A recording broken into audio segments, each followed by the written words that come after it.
Hamas और Israel जंग अपने सबसे भीषण दौर में है। हालत यह है कि उत्तरी गाजा पट्टी पर कब्जा करने के लिए इजरायल की सेना कोई कसर नहीं छोड़ना चाहती है। इस युद्ध का एक और मोर्चा अरब देशों में खुला है, जहां एक तरफ है ईरान के प्रॉक्सी संगठन जो लगातार इराक, ईरान और सीरिया के अमेरिकी ठिकानों पर हमले कर रहे हैं, तो दूसरी ओर है अमेरिकी सेना जो हर हमले का मुंहतोड़ जवाब दे रही है।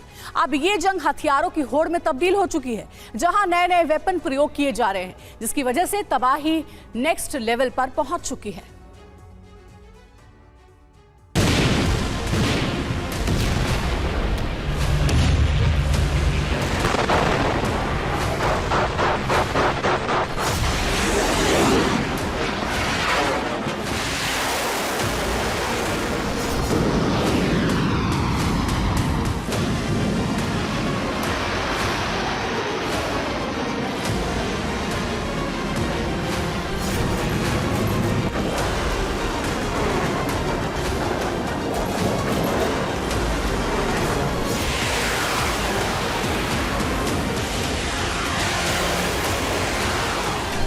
गाजा की जंग में और बढ़ेगी गर्माहट।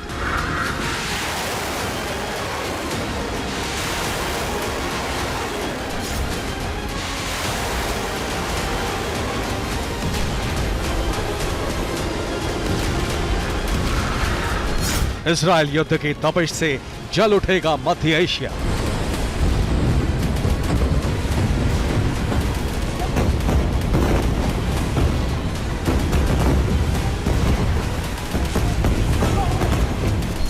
मिसाइल चक्रव्यूह में उलझे अमेरिका और ईरान।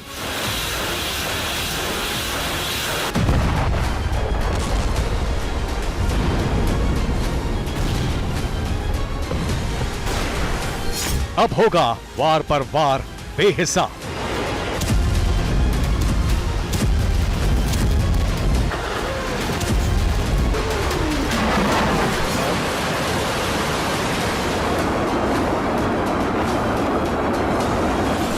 गाजा जल रहा है, चारों तरफ हाहाकार मचा है।